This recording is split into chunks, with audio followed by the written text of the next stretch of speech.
Hello, and again, welcome to Bit Depth. I'm Santiago Ramones. Across from me is... Hey, Xantheartist, stage name Xantheartist. How you guys doing today? Yeah, awesome. Yeah, I'm doing awesome. That's great, man. I'm doing good. Can't complain. Thank you so much for being here on the recommendation of Jarvix. And big ups to Jarvix out there, man. I appreciate you, dude. Yeah, for sure. Thank you for having me. Thank you. Yeah. So to start, as always, who are you? What do you do?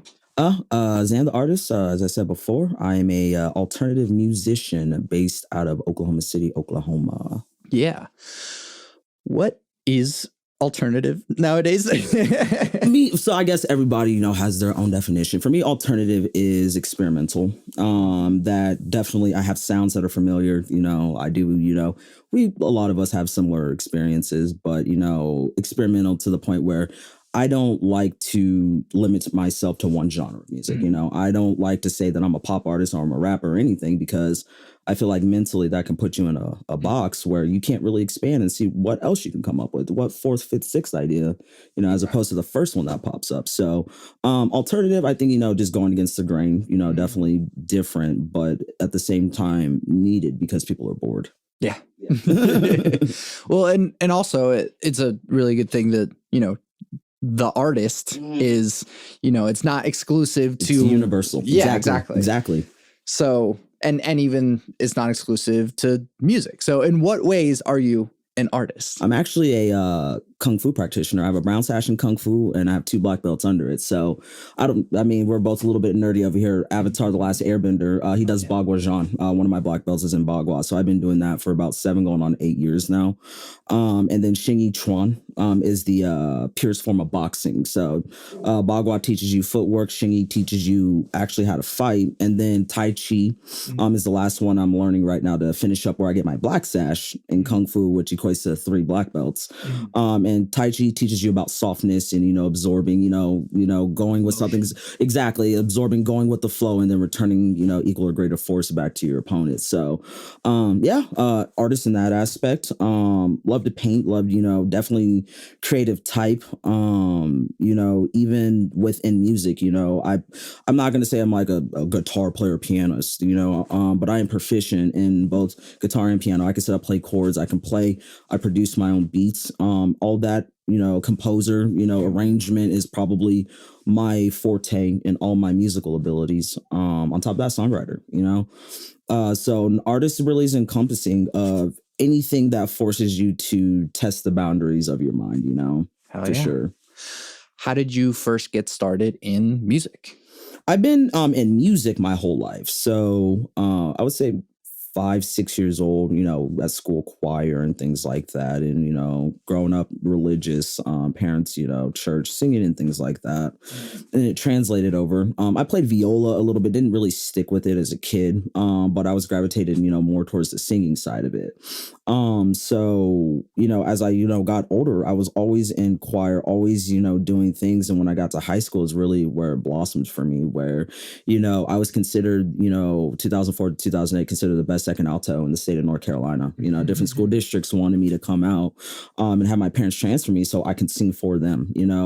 Competitions, won a lot of first place medals, ensembles, did show choirs, musicals, always on the stage. So I've always done that in that aspect for sure. So it's always kind of been with me. And then I would say about 3.5 years going on is when I'm like, okay, I want to make my own music. And that's when I became a music artist, I guess a recording artist at that point, Yeah. So, I mean, this is something, because I grew up doing all those things as well, Absolutely. Doing musicals and show choir, and I was also in band. And so all those things. And once you get into doing like contemporary music as opposed to like that sort of rigid classical style. So I guess once you got into contemporary music, how did you balance the two? It's honestly still a struggle to this day, because we learn how to sing technically well, like you're supposed to do this and X, Y, and Z. So but the contemporary side comes with like, I guess, the soul of the music. So actually bringing like, okay, now I have my own swagger. So it's really hard finding that balance of when am I supposed to go, very technical, and when am I supposed to, kind of freestyle what I'm doing. So I think you kind of understand it's always going to be a struggle where I'm going too much of one way, trying too hard to compensate one way or another. So I mean, I still, honestly, that's still a thing, but it's definitely coming just to the more music you put out, you start to find what works for you. You've gone through, thousands of hours, invest thousands of hours in music, and you take, maybe 10 minutes here, 10 minutes there, 10 minutes there, and you piece something together that you're happy with. So I think, through repetition, everything in life, through repetition, you just start to find your own flow where you don't really know where that, tipping point came, but it just kind of just becomes one for you. Yeah. What was your first song that you wrote? It was called Ayo, and it's actually not even under Xantheartist. It's under 405 was my first original name, but it was just too hard for people to figure out because I did, Oklahoma zip code's 405, but it was XERO, and I was trying to be too clever, and people just really couldn't pronounce it. But so I'm like, we're just gonna toss that out. But it was called Ayo, and it is it's something for sure. But I think that honestly was a humbling moment for me too. I mean, it's out there. I'll show it to you. I'm not ashamed of anything I've done because I've grown so much since it. But it was one of those where, I think every time like you start to become a recording artist, you're like, my music's the shit. I'm about to drop this one song. It's about to blow up. We're going to Billboard. We're doing all this. First song, drop it. And like, I go back and listen to it now. I'm like, bruh, but it was just, very basic. I hadn't got into songwriting at that point. Wardell Wilson, definitely somebody I think you should link with. I think you would, enjoy him very well. We're very similar in our inspirations, but he kind of taught me from, the mixing side, the songwriting side, everything, where I don't just have to sit here and rhyme, hop, pop, stop, just not basic rhyming schemes, which I really did in that song because, I just like, cool, this is, what I need to do. And from there, it humbled me to the point I'm like, this is not what I hear in my head. It's not the sound. I know what I'm trying to make, and I did not achieve it with this song. Yeah. So that was a crossroads for me when it was like, I think it was that point I was like, this is a career. It's not a hobby anymore. Yeah. So you definitely have to have that first crossroad where am I going to sit because I realize I'm going to have to put in time, hours. It's not going to be overnight. No, nothing happens overnight. Everyone blows up overnight in 5 years. Right. So it definitely, it humbled me. But at that time, it also made me realize that I need to calm down on the arrogance. I need to humble myself, and I need to learn from those that definitely know more than I do and what I'm trying to achieve for sure. Yeah. What were your biggest influences as you were starting out? And then what are your biggest influences now? So starting out, I would say, honestly, and some of my older stuff is more on the hip hop side. I've definitely, my sound is translated over the last year and a half. Like you can definitely hear like where my music's starting to go, definitely one way, as opposed to what I first started out with. Even Twisted Snare, my first song released under Xantheartist. But it was, I would say I was more influenced. I was like, okay, I need to be like, since, I'm black and blah, blah, blah. I need to, be more inspired by rappers. So I need to, sound like Kanye. And I do take inspiration. I love them. Their wordplay, Kanye, Jay-Z, Common, there's just so many people that I appreciate their wordplay, but I was trying to mimic them. But at the same time, I'm like, this is not the sound that I want to make, So fast forward a few years later, definitely more like everything. I've honestly been listening to everything for the last couple of years. And they're, I would say, even Block Party. I love them. It's always I say Block Party as a fan of music is my favorite band. Everything as a musical artist is my favorite band. It's hard for me to like, they're both my favorites for different, reasons. But I would say just because every track that they do it's conceptual to their sound, but it's so different. Mm-hmm. That's one thing. You can listen through every single song, everything has their whole catalog, which I do all the time. Mm-hmm. And you won't find one song that sounds like another, but their sound is, I still know who's singing it, Yeah. So they make such a universal sound where, the Get to Heaven album came out, over 10 years ago, I think. And it can sound like it put it in Puddle in Time. It sounds like it could have been released this year, And I think that, that album, honestly, every musician would inspire to make an album like that. There is not one. There are classics on that specific album, and there is not one bad song. There's not one like song like, oh, this makes me cringe. Like there's some are better, and some are the my favorites that I will play more often. But there's not one song that I will skip of theirs. So they're definitely my inspiration right now because they have that element that I'm definitely searching for. Yeah. So then what was your transformation from going 405 to Xan, and what inspired you, what pushed you to sort of reshape yourself as an artist in that way?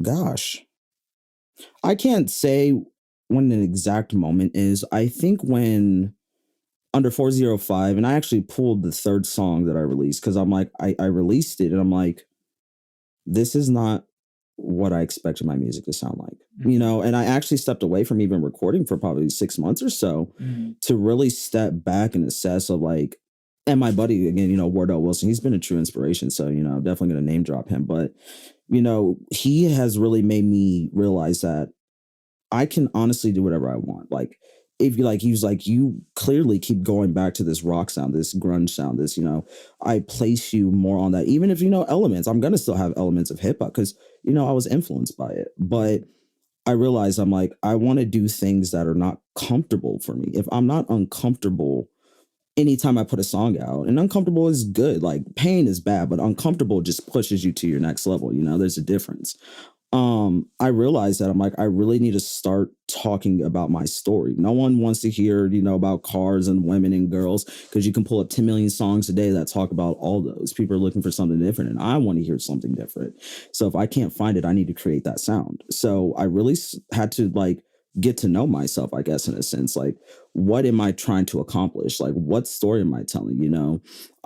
Yeah, I have my struggles and pains and sadnesses in life, but there's definitely a fine balance of being arrogant and saying, X, Y, Z, listen to me, and the balance of like my story might help somebody that I may never know. This song may help somebody. So I'm like, I want to make music that can be dropped in a time capsule, and you can play it another day and it still works for that time frame where it's still relatable even 50 years down the line. So what I was doing was not that. Took a step back, started really working on my songwriting. I have notepads, but I probably have 100 songs that I've forgotten that I've written, just from making myself a better writer, just talking more about my feelings and getting more in touch with my my inner workings and what I want to being cool with feeling exposed, because I feel like every artist goes through that. Like anytime you drop a new song, it's like, oh, here's a piece of myself. I feel exposed, but it's getting past that. Like, I don't have anything to be ashamed of. This is my story, So I think when I had that realization where it's not about money, it's not about anything other than just doing something that I love. And hopefully, not, I can change the world. You can't fix the world, but you can always change the world. And what legacy am I going to leave once I'm gone, Yeah. So now that you are, to quote one of your songs, living your best life, like living it. Yes, sir. What are the things that you're proudest of in your music now? Accolade wise, or like just like personally wise? Yeah, just what you was like, oh man, I love this specific synth sound. I work really hard on it. It's like, yeah, just whatever. That high, that ooh in Habsburg lip. I'm proud that I hit that for sure. That was a beast of a note to nail. So absolutely proud, because that showed me like I have more power in my vocals than I realized. Still finding that confidence in my singing voice for sure. Ambient white light, honestly, songwriting to like vibe wise, I wouldn't say like, I think that's the best balance of a song that I've done personally. Like, everybody, the Let 'Em Know, Euphoric, or Habsburg Lip are really the songs that people tend, my most popular songs, whatever. But I think artistically, ambient white light, because I'm like, songwriting, it like you really, it's so weird because the first thing that comes before anything is the vibe of the sound that you're putting out. Words are like the last thing that you put out there. So what I wanted to do was create like a sunset vibe, like just a chill vibe. You know, I remember driving up Pacific Coast Highway growing up, and, you know, remember ocean water, you know, this is what I'm influenced by, that calmingness.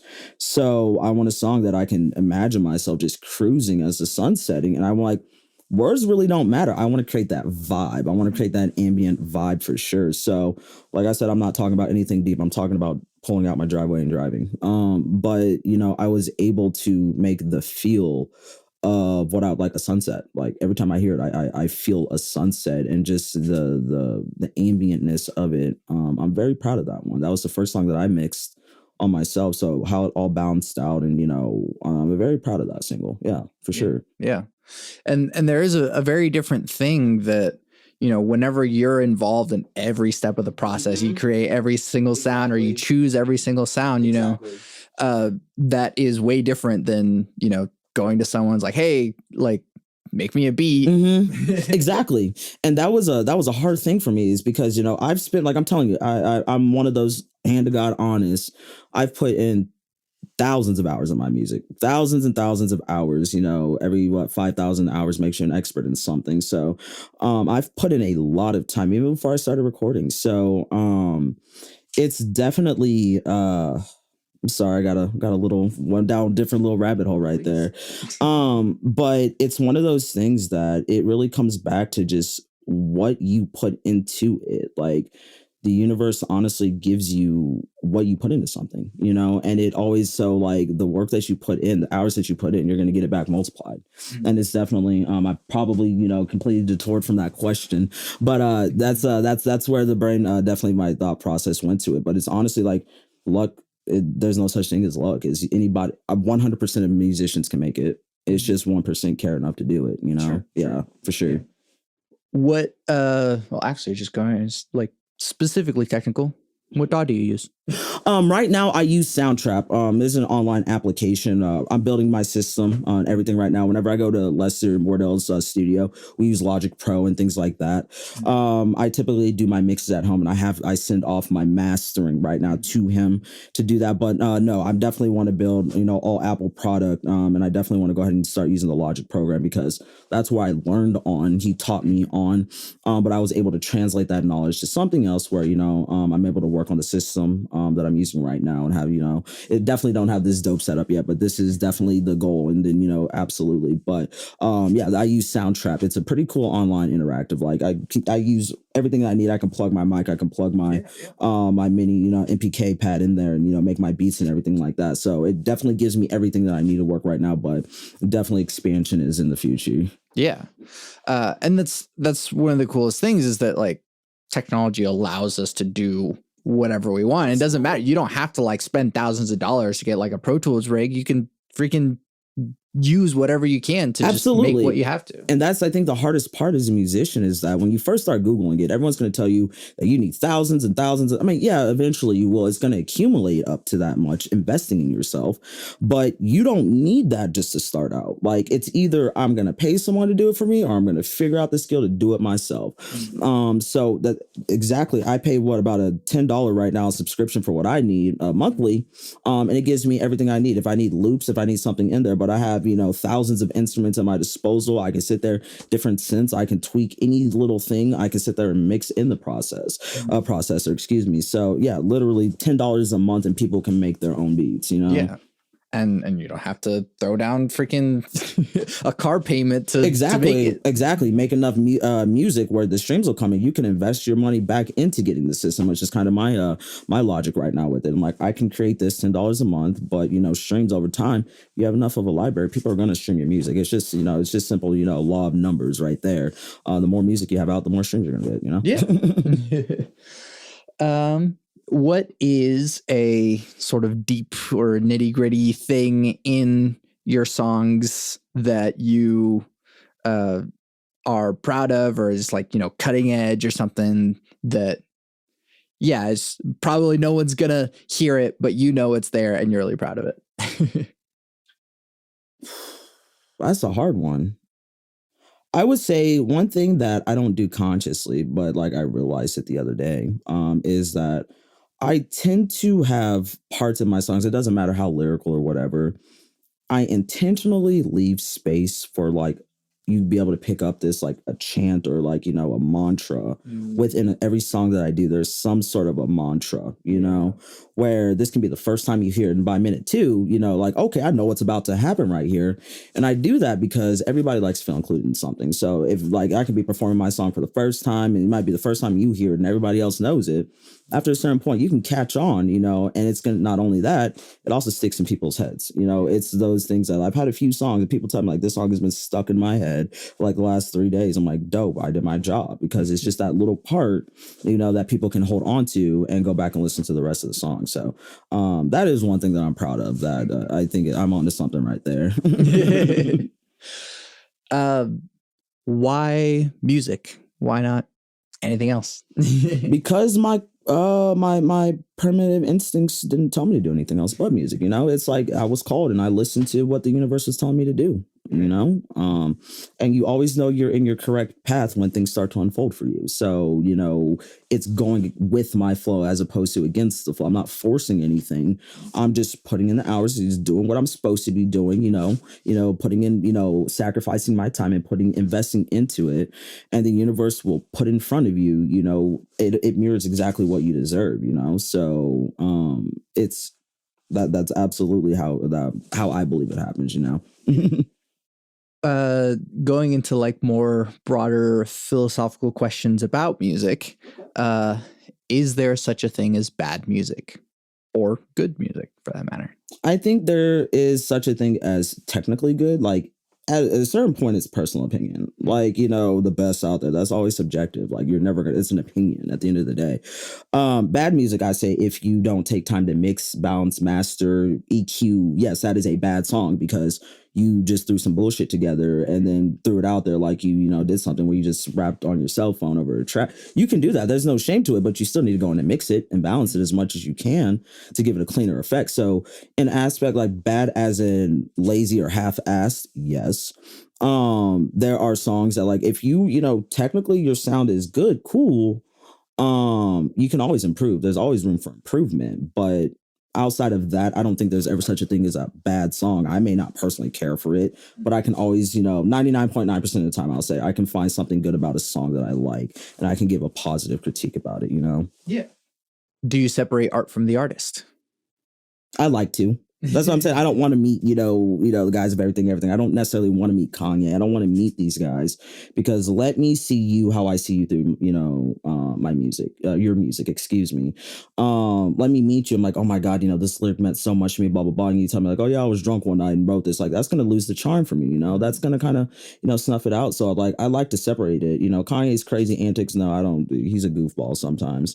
But I can't say that his music didn't inspire me. I can't say that his rhyme schemes inspired me. I can't say that his story didn't inspire me, but I have to separate who he is as a, an artist and who he is as a clown.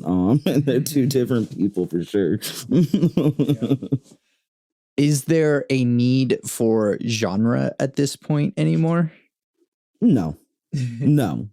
Everything's fluid in life. The universe is fluid. The universe is neither masculine nor feminine, and it is both masculine and feminine. So I think genres force you to stay in a box, because say that you built a fan base. I'm like, I'm a rapper and I did all this, and I want to try to sing some R&B one time. Your fan base, you're lucky if you keep that fan base, or you're going to get different fan base, X, Y, and Z. But like, oh, I want rappers. And like, even, the generational divide, like, you heard your old heads that hate that, on rock and rap side, hate that there's rock, rap, and rap rock now, and all these different things, but not realizing like, meshing of the genres, like survival of the fittest. Like, you're keeping what works for everything, and everything else that doesn't work is going to die off. If it's good enough, it's going to stand the test of time. As Darwinism is in everything, evolution is in everything. You have to evolve to keep the species alive. So no, there's no thing. Genres just force people to stay in a mental block and not let them like, hey, I like this really cool. No, but I don't know if people are going to like that. So they're not doing it, and fuck them. Like, if they're not, don't worry about the opinions of those that are not doing more in what you're doing for yourself. Like if they're not, don't even possess the skill, like literally it's an opinion from someone that's just talking out of turn because they don't know what they're talking about. But I would take what you say to heart. I'm like, okay, I would listen to what you say. I would take your advice because you're serious about what you do. So no, there's no need for genre. Let everything be fluid and let it come as it comes, you know? What's something about you that people don't normally know? I don't know. People don't normally know. I'm a veteran. I was in the Army for 4 years. I've never been one of those like, I'm a vet, you know. I want my freedom. I don't, whatever. But yeah, I'm 5th generation military. Come from a deep embedded Baptist military upbringing for sure. So yeah, 5th generation military brat. My brother is currently serving in the Navy. I have cousins, like my uncle just got out of 30 years. My dad did 23. My grandfather did like 20. Long lineage of veterans in my family. So we definitely have a strong heritage in that for sure. Yeah. I might dig into that deeper, but what advice do you have for people that are wanting to do what you do? Don't do what I do, do what you do, you know? But if you're like musician, I honestly just say like, don't chase something with the expectations of anything getting out of it. You know, the biggest thing is like, if you're doing it because you want to, you know, be a millionaire, you want doing this because you want, you know, some, you know, I guess, prize at the end, then you're not in it for the right reasons. And you're more than likely not going to make it. Like, let's just be straight up. Like it's not a, you know, it's the reason that 99% of people don't do it is because when they hit their first roadblock, they give up. When they get that first piece of adversity, you know, they give up, quit. Oh, it wasn't for me. But how do you have, you know, an immortalizing story without adversity in your life? Like nobody who has stood the test of time has had a charmed life, you know? So you like, to be honest, like if your heart is telling you and everything and you always have a tune in your heart, specifically musician, then you know that's what you're supposed to do. Do you know that there is no such thing as overnight? Do know that, you know, F social media. Like I do it because let me not say that. F likes and follows and views on social media do not always translate to how your streams are doing. My streams, like, I'm like, cool. I'm, you know, kind of building my fan base, X, Y, and Z. I actually have a bigger fan base overseas ever since I've dropped Habsburg Lip, like Germany, you know, United Kingdom, France, Belgium. Like they're like, I'm really starting to get a fan base over there because of that song, you know, Habsburg from a British band, and it's German, a German name. So of course it's going to do well. But it's one of those that if you're not doing, but that came years later. I've been doing this for years. I mean, it's like I've invested the time. Like everything that's happening for me, I've worked for it. Like nothing's like by chance. I'm not shocked at anything that's starting to happen for me. You still have that, you know, in awe effect that, you know, oh my God, it's actually happening for me. But I'm like, I know I've done the work. So, you know, but if you don't have that, like you're willing to be up till 4 a.m. I don't know how many sleepless nights I've gone making music, staying up, recording, doing, you know, making beats, writing songs, you know, just working on marketing, promoting how to get my sound out. You have to become a business to actually be heard and be seen. Because first principles is for a musician or anybody is to be seen, be heard. Everything else that comes is just a bonus. But as long as I'm being seen, eyes are on me, and I'm being heard, people are hearing my music, everything else is going to fall in line, right? Yeah. Going into the deep questions that make bit depth. Bit depth, what is the role of spirituality or religion in your life?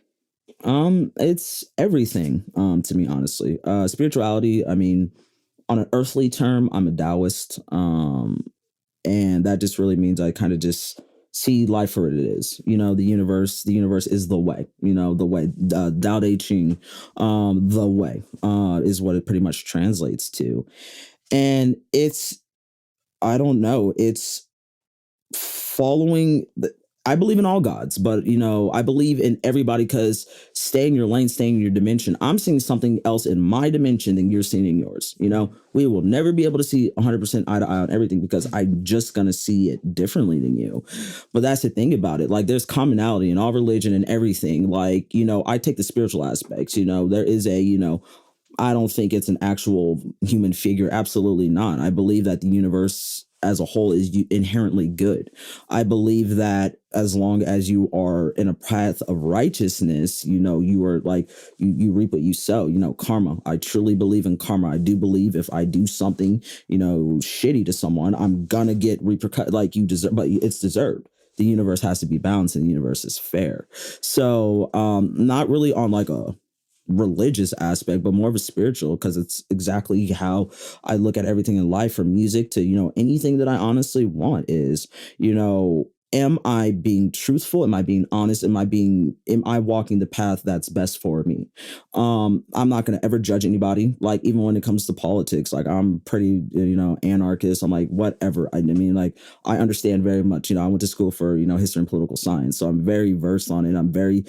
History is my favorite subject. So, I'm very knowledgeable on it. I'm knowledgeable enough to the point where I see where everybody's coming from. And I think, everybody has like, I take what I care about and throw away what doesn't serve me, But the biggest thing in spirituality is really just doing what feels correct to you, trying to live by anybody else's standards, anybody else's perceptions in life. You're going to be miserable. We all tried it. We've all done it where, well, I think, this is better for me. They think this is better for me, but, I feel like this is going to do this, but I'm going to do this, appease everyone else. And you're miserable doing it. And you always come back to what you want to do in life. So it's one of those is like, do inherently good and it's going to come back to you. Karma is real. Hell yeah. What forms of spirituality did you grow up with? Ooh, that deep Southern Black Baptist, this deep all South, like all like uncles, grandparents, great-grandparents, all reverends, and everything in the church, pastors. I don't know how many. I have a lot of PhDs in my family, and like half of them are in theology. So like big, huge religious upbringing for sure. How did you get to the Tao from there? Because my thing is, I can never blindly follow something that I guess I would never blindly follow something, but I can never blindly follow something that I have too many unanswered questions to. There are too many, just contradictions, for me within the Bible. And it's not even the scripture itself, because I can look at it as a story. I'm like, I can tell where, Taoism, Jesus, okay, Jesus, I believe everybody's God, like, because you can control your own destiny. What as above, so below, Hermetic principles tell us that. So anything that I'm feeling is going to manifest into my life. So I can see the spiritual side of you saying God and all this. But the issue is that you put a face figure to it. Now you believe it's an actual being that you're serving, as opposed to serving what's best for yourself, which is a God. So my biggest thing is not even necessarily the scripture, though. It was the people that preach the scripture, the hypocrisy, the ignorance, the closed-mindedness, the, sitting in church for, 8 hours because, Black Baptists love that. And then coming out within 10 minutes just talking shit about people in the congregation. Like, didn't you just sit here and all this, yes, Jesus and all this crap, but you guys are the biggest heathens and modern day Pharisees that I've ever seen in my life. And then like, as a kid, getting in trouble for asking questions that can't be answered in the Bible. As an adult, like, cool, I wasn't wrong on the path that I was on, but I wasn't conforming to your belief system. So I'm incorrect for being out of line or being out of order. Like anything that forces you to suppress your originality, I don't think is good for you. So definitely, honestly, it was the people watching, just vile, and people do it in the name of Jesus, and did this in the name of God and the name of Allah, like all of it. Like you have your extremists on all sides, but unfortunately, as people who are individuals leave religion, who are you left with within religion, as opposed to those people you're trying to leave, So I feel like the more original you become, the stereotype of the church becomes truer, What is your definition of God? God translates to Tao for me. Tao is the way, and my lane is specific to me. So God is, you are a God. I'm a God figure. Like you are to everybody's a God figure. Not everyone realizes they have the God power as well. What is free will? Free will is, you can honestly do whatever you want, but free will is not the freedom of repercussion. Like, I can go out there and kill somebody today, but cool, doesn't mean I'm not going to get arrested and put on death row. Like, I have the free will to do what I want, but the universe is going to give you 10 times back what you do. So if I go out there and do a good deed, it's going to be multiplied by 10. If I go out there and do shit, it's going to be multiplied by 10. So that's, I mean, you can honestly do whatever you want in life, but are you willing to face the repercussions and the consequences of your actions? What do you think happens when we die? I don't think you ever die. Energy is never, or is it never destroyed or created or destroyed? So I believe our conscious mind goes, but our subconscious mind, like, it's infinite. Like, it literally goes nowhere. So I believe that in every conscious life that you have, you go through tests, and tests that you're gonna, like, it's not one that you can skip over then come back to later. You're gonna keep repeating the same test until you finally get the right answer. Until you go against what you've always done and try a different way, you're going to keep getting the same question. So I think in your physical life, you go through so many tests and you elevate so high, whatever. Once you die and you're reincarnated or come back in whatever, time and dimension that you show up in, you start on where you ended in one life. So if I put in, if I've earned 100, steps, if I've passed 100 tests in one life, in my next life, I'm not expecting to go back to step 1 because I've already passed those tests, So I'm going to start at step 100. What am I going to do in that next lifetime? So I really think it's just time is loops. Time is not linear, and it just cycles through like that for infinity. How do you determine what good behavior is? What's another synonym for good, I guess? I would say honorable behavior. Let's say, like, there's what is good and bad behavior. You have honorable and dishonorable behavior. I'm not going to go out of my way to disenfranchise. If my belief systems or my actions impede on somebody else's happiness, then I'm doing something dishonorable. If I stay in my lane, if you need my help, I'm going to be a helpful human. I'm going to do what I can for you. But at the same, like, if I'm doing inherently good, that would be good. But there is honorable and dishonorable acts, So yeah, I mean, what is your heart's intentions? If you're doing it in the attempt to deceive or hurt or do something to someone, then you're probably doing bad shit. If that's not you want to believe the best in everybody and you're going to put good out regardless of the shitty people, then I guess that's, doing a good thing, Yeah. How do we reduce the division between people? Conversations like this, man. As we've seen in recent history, we got all tribes. We got whites, blacks, trans, gay. Everybody's tribed up and clicked up, and everybody has their own opinions about everything. And we're just going to keep agreeing within our own same group that we're right about shit and fuck them, right? Shout out millennials. But man, that's my generation. I love us though. But the issue is that you don't have representation with people like me. I am trans, I am black, and I am an alternative musician, so it starts with having people as spokesmen, like unofficial, whatever, but having those people that, like, I do have specific missions. I am doing this intentionally. I didn't have anybody really to look up to when I was a kid. Chaz Bono, Cher's son. I don't know if you remember that. That was the first trans person I've ever heard of, and didn't even know what that was growing up, but I always knew I was never comfortable in my own skin. I always knew that I was different, but I just didn't know until later. So, I'm now 32. I'm considered technically an OG when it comes to, trans rights and, actual, representation and, actual a spotlight on these issues. This has only happened within like the last 5 years, So I was all pre that time. But the issue is that you don't have enough people that are, like you said, we don't need genres anymore. Everything needs to be fluid. You don't have enough people that are fluid within more than one demographic. Yeah, I'm black, trans, cool, but I grew up in Polynesian cultures. My father was stationed in San Diego, so I grew up eating luau's, pigs off of spit roast. Polynesians, Hawaiians, and go up to Seattle. It's predominantly white culture. And being military, I've had Thanksgiving with Iraqi families that fled before the collapse of Iraq before the war. So I've been lucky enough to be able to meet different people from such different backgrounds of life that I've been able to hear different experiences and different points of views and different things like that. But also being who I am as just a living human out here, there's not enough people like me, doing what I'm doing to be able to get rid of that division. So the more that people are inspired to chase their dream and goal, you're going to have a platform. I'm starting to get a voice. People are starting to listen to the things that I'm saying, and I'm starting to become an influencer where people are like, you know what? I never thought of it like this. Or, something like, okay, that's a different perspective. I'm like, you know what? I'm typically, you could have been, a lot of ignorant, bigoted people have become my friends over the years, just because your prejudice against a certain demographic doesn't necessarily hold true until you shake hands with somebody and just break bread with them, So it needs to start with having those uncomfortable conversations. Like I'm one of those where, even my people, I got to play devil's advocate for cis people, trans people, it's one of those things that, you do feel like there's a mark on your back. So it's hard to, be open and comfortable with those conversations. Me, I'm like, okay, cool.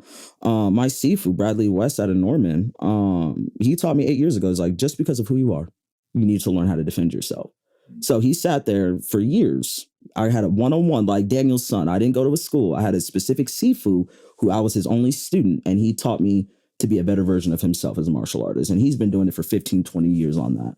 So, I feel like a lot of trans people live in stealth. A lot of trans people just want to hide. Like, why are you hiding who you are? Be proud of who you are. Be proud, stand up tall. If this is who you want to live as, and you need to be this person, that comes with the good and bad, but the more that you know yourself, you can have those conversations. I don't get offended unless you're specifically like, hey, Xander, fuck you.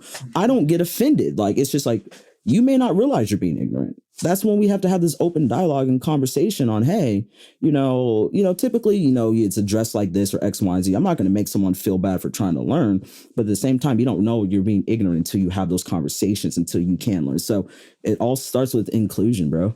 Yeah. Amazing. Just saying. Do you believe humans are evil by nature? No, because it goes back to, I believe the universe is inherently good. So, out of the trillions of sperms, we're the ones that made it. I, just had this thought the other day. We're for the ones that are here because we can change the outcourse of mankind. Every person that has been born. I feel like going back to free will, I feel like people's experiences shape who they are. I feel like at a certain point, people either succumb like, well, this happened to me, so fucking I'm going to be a bastard. Or you're going to have people, that have been abused, like, I'm going to overcome in spite of this. So it really comes down to what side of the token do you want to be on? It's just the same spectrum, but it's just a different side. So I don't think people are born bad. No, absolutely not. I feel like life experiences make them feel that they don't have another way. Yeah. Mm-hmm. Yeah. What do you think humanity is heading towards in the future? We're going to Mars. Mankind is going to Mars. Gosh. I mean, I actually think in a weird way, like, yeah, it's craziness going on in the world, but at the same time, you can't heal what's not exposed. So everything's being exposed right now. All of it. We're exposing everything. Cool. This is messed up. This has been fucked up for years. We're exposing everything right now. Because how can you heal?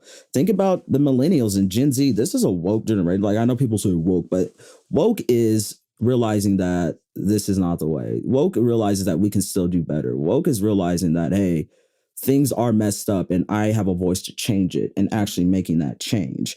So I feel like with these newer generations, mankind is going on the right path.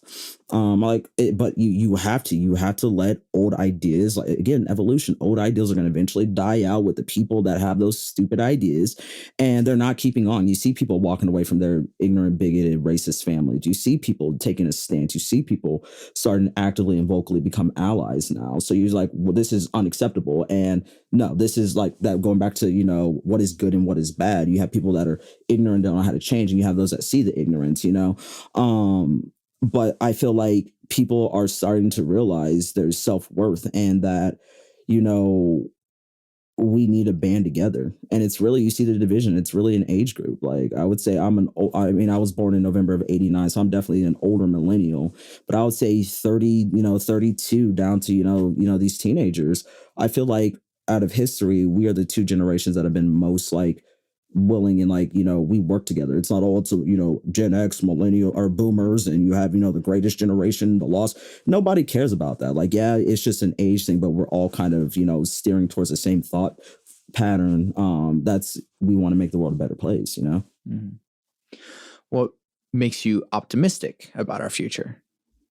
It's all about manifestation, bro. Like, if I think the world is going to be doomed, then in my dimension, it is going to be doomed. And like Hellstorm and all this, like, it's honestly like in my world, I see that good trumps evil every single time. The universe is gonna, if it's a lot, even you see with natural disasters, this is all happening because Mother Earth needs to recorrect and recalibrate herself again. Stock markets, we see crypto crashing, it's just recalibrating and it's gonna shoot right back up. So everything kind of has that recalibrating, moment.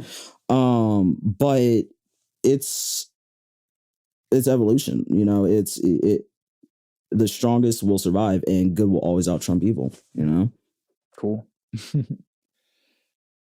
What makes you content?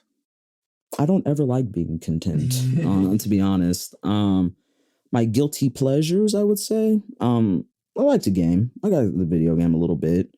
I don't know, man. I'm all about the music. That's how I'm content, is like kind of when I'm in my element. Like when I'm physically, I wouldn't say like writing or working on marketing. That's more like, oh, this is the business side, but it needs to be done. But like actually getting in there and like, oh my God, this is a chord that I really like. Like, I want to build something. I feel like that's when I'm content, when I feel like I'm actually making forward progress in my craft, But that's honestly what brings me peace. But like, we love to binge watch, we me and my girl, we definitely, we have our shows, Ozarks on right now. We have our few things that we like to do. We like to go out. We like to just go down to, the art district in the Paseo. There's some cool graffiti art down in that area.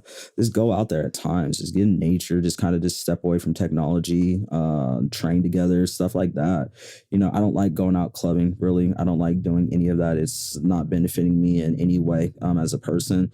I got all that out back in the day, but I'm definitely, whenever I'm just doing stuff that makes me feel at peace, I'm good, Yeah. When will you be satisfied? I feel like there's going to be a point where, like, I would say honestly, I maybe honestly have 20 years left in music, like 20 years, but like it's a relatively short amount of time, But I feel like once there's a legacy, I'm chasing a legacy, and it's not even, whatever awards are going to come, all that stuff's going to come. I'm going to get like all that, but like realizing that a Grammy can be bought, Billboard placement can be bought, that stuff doesn't mean anything. I'm like, how many people can I influence to change the world? If I've had young trans kids all over the world message me, bro, I love your music. Like, thank you for doing this. Like, oh my gosh, I get those messages already, bro. And I'm just at the beginning of everything that I'm doing. But I don't know. I feel like I have an internal story that I'm telling. I'm still trying to find out that story, but I feel like I'm going to know when it's time to like pivot. Like, okay, I'm done more on the music side, but look at Mr. Carter, he became a mogul after that. Like, this is not the end of it. This is just what I want to do for the next 20 years. And then I'm going to shift into something else. But my story doesn't end until I die, bro. And as long as I'm alive, I'm still writing it, right? Yeah. What advice do you have for people in general? Honestly, like, it's stop worrying about what others are doing. Get off social media every now and again. Like, for reals, like, it's literally designed to keep you distracted so you're not chasing your dreams. It's a fucked up algorithm, and knowing how to use it correctly can be a good thing, but stop getting like get off of Facebook. Like, it's like, get off, stop arguing with people that you're never gonna meet, never gonna know. And just go do something that makes you happy. Like, what have you been avoiding? What are things like, oh, I wish I could do this? Like, just go live your life. Go find out who you are. Most people don't know who they are because they don't ever really look for who they are. What do you want to do? Have you always, wanted to be a filmmaker, but everybody discouraged you? Just go out and shoot a little movie. Go see what it makes you like. Does it make you feel something that nothing else in life is making you feel? Like, just go find yourself and get off the freaking internet. Yeah. How did your time in the military affect your spiritual views? I don't really think it did, to be honest. I mean, because it's such a different world. Like, it's routine. And definitely some of that is still stuck with me. Like, I'm like, I need a certain routine in my life so I can function. I think honestly, the most that I got out of the military was discipline. There's a saying that we used to say, and it's called embrace the suck. So like, this is the worst situation I've been out, where I've been drenched on, had to sleep out in the fields, digging tools and holes in the ground to use the bathroom, like living like a bear out there. I've done, had to walk, 16K ruck march, with a crazy amount of weight on your back. So that's over 10, 12 miles right there. And we did I hate my life so much, but you got to do it anyways, embracing the suck. You got to push through these adversities, because on the other side, look, you're graduating now, you're a soldier. So spirituality, it wasn't like there's a chaplain. They definitely gave time on Sundays, to, if you're religious, you can go to church, kind of a chiller day where you didn't have to wake up till 7, which was nice. No, I feel like people specifically find spirituality more. I feel like people are away from home a lot. And, a lot of times, like, we're younger, I was just turned 21, I think, when I joined. So, first time really like away from home. And people, I guess, find comfort in reading the Bible, people going off to war, stuff like that. They do want to find, a higher power that, believes that they're looking over them, I guess, in that sense, or, have belief that, hey, I'm protected where I go. I guess I could have seen that more than the actual military itself. I think the military experience more pushes spirituality for people, for sure. How did it change just your view of the world? Man, I realized that a lot of people don't have direction, and I don't know. It showed me that you are capable of a lot more than you realize, physically, emotionally, because it is like, you show the videos of drill sergeant shark attacking you. Yes, that is real. That shit is real. And it's terrifying. You're never in a stressful situation like this before. Like, but again, you have to be uncomfortable. You have to face some sort of adversity to be able to be a stronger person. So I feel like people are so scared to like do something that's different. It makes them uncomfortable. Like, you stepping outside of your element to just see what could possibly be out there. People love living in this little box that they made for themselves, but unfortunately you can't really expand within, that little, realm that you've put yourself in. But it just shows that people don't realize what they're capable of. I didn't realize what I was capable of before boot. Like, you had to rappel off a 100+ foot wall and doing all this crazy stuff that I'm like, oh my God, I have a fear of heights, all this, but I still had to do it anyway. I still did it anyway. So you can have the fear, but you still, that shouldn't stop you from trying something different. Now I have that sort. Cool. I've done that. I've done these cool things that no one, honestly, most people will never get to experience. So it's just a lack of, but it could also be an ignorance to not realize that they just don't realize it, I guess. I don't know. They just don't know they don't know. Sure. Yeah. What has being trans taught you about the world? Being trans taught you about the world. Well, honestly, the biggest thing is that I am a poster child for there are no excuses. That what excuse can you honestly tell me on why you're not chasing your dream? What can you tell me? Well, like, honestly, what can someone tell me? That what adversity can you overcome? Some people, I'm not gonna say they're lucky, but they have the benefit of, things that they struggle with kind of being, behind scenes. Me, I'm black trans every day of my life. So like, what excuse do you have to not chase your dream? Like, you can come up with 1,000 of them, but they're never going to be good excuses.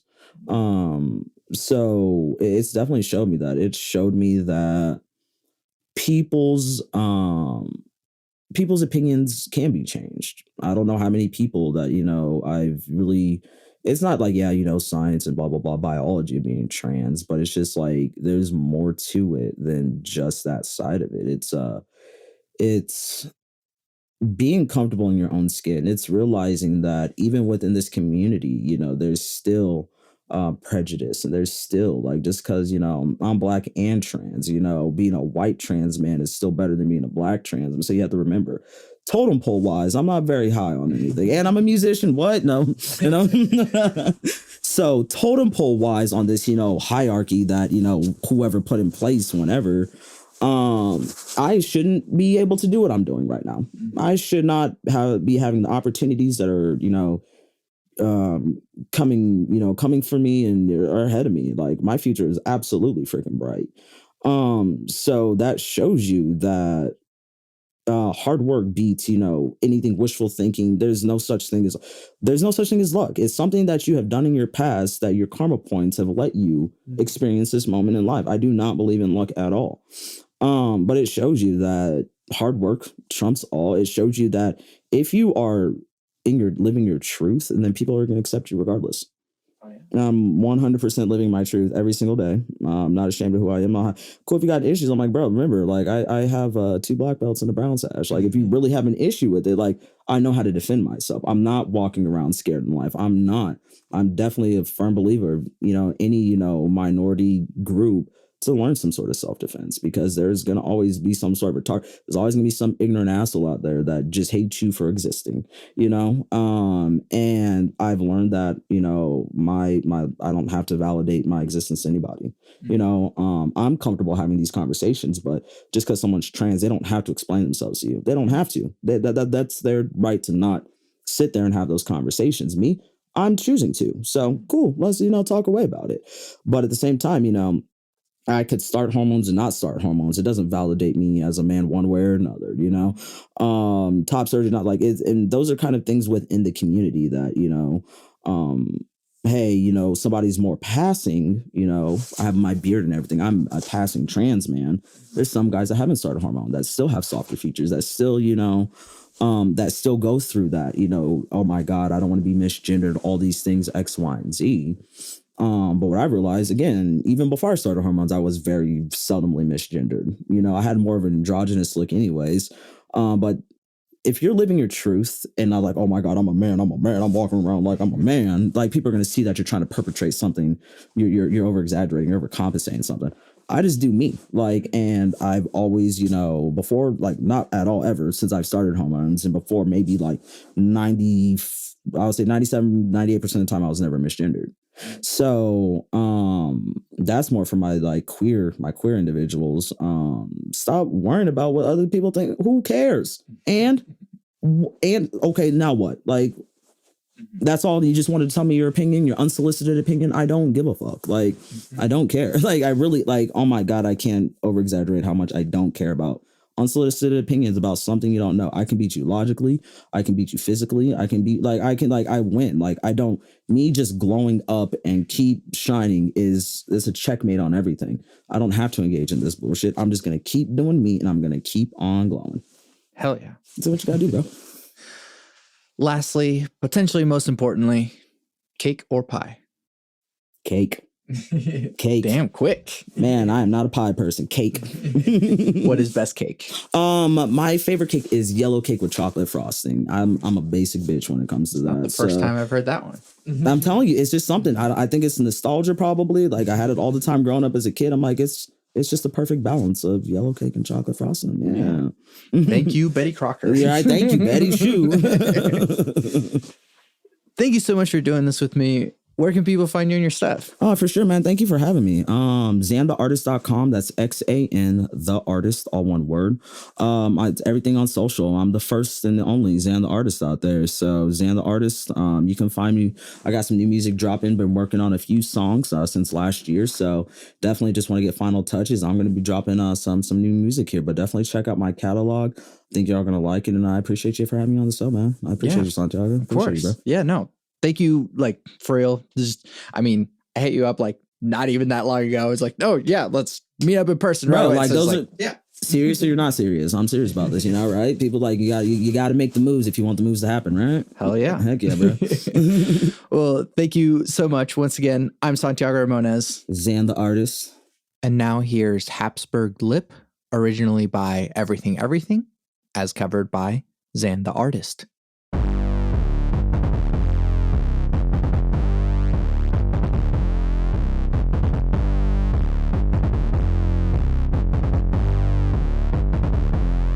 No making it easy now, no making excuses now. No matter whose bombs on your bus, they're making examples of us. Fuck your brother on the helipad, if he said he's not a deadbeat dad. I told you I'm a highwayman, but your money isn't worth a damn. coming up steam right through. What happens to the gene pool now? Keep talking but it won't come out. Still learning how to walk, how to speak. Still learning how to use your beak. Still working on Maggie's fun. Still working with a robot arm. I'm checking your name on my list. I'm checking your name on my list. I'm making up a reason to exist. I'm checking your name on my list. You don't think your wife is worth a lot. Now I'm telling you your life's worth the yacht. No matter who's naive in the dark. No matter who's no master. Kiss me baby with your Asperger lip. Make me nervous. No master. Kiss me baby with your Asperger lip. Make me nervous. No master. Come to the river now. Pick yourself a body bag. Tell me all about your day. No master. Kiss me baby with your Asperger lip. Make me nervous. No master.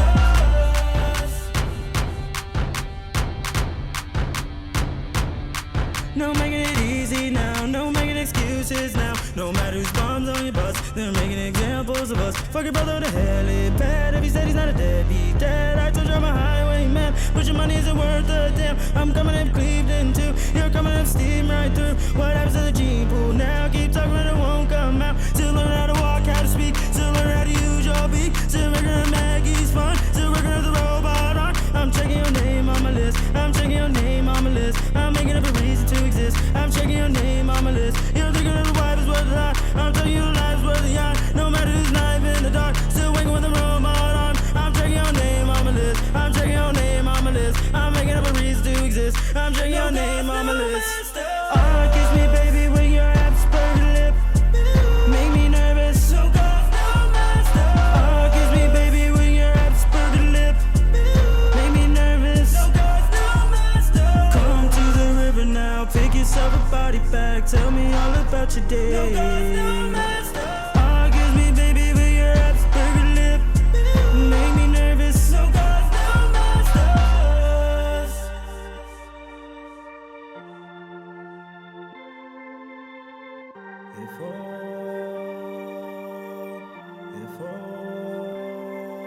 If all the bells and all the lands are waiting for a toll, why don't you raise your guillotine?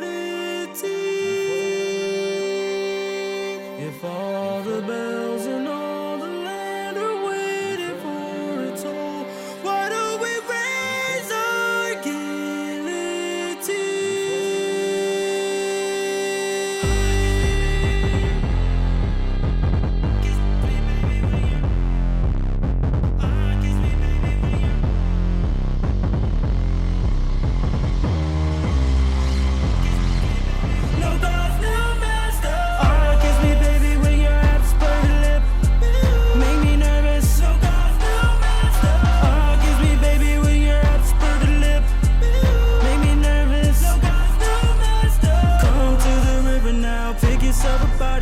Tell me all about your day.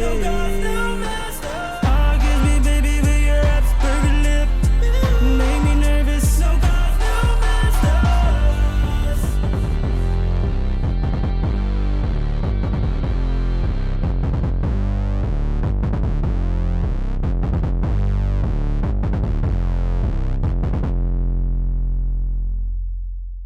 You can find everything that I do on my website, santiagoramones.com. I make music and produce audio. The music you're hearing now is music I made. You can listen to official releases by Santiago Ramones on Spotify, Apple Music, and the other streaming places. Or you can buy it on Bandcamp because a single purchase is the monetary equivalent of streaming it all day, every day for about a week. I'm working on an album, so if you'd like to hear that at some point, you can buy my music or you can support me on Patreon. There's a Discord server in which we discuss deep topics from the podcast, but it's also a community of beautiful human beings. All the links to all my things are on my website, santiagoramones.com. If you like the podcast, leave comments on social media, leave reviews saying how much you like the podcast, and tell your friends about it. I want to help the world have deeper conversations. So thank you for listening to and supporting BitDepth. I always end the podcast with my 3 things. They shape my life philosophy. Those 3 things are: love never fails, it's going to be okay, I might be wrong.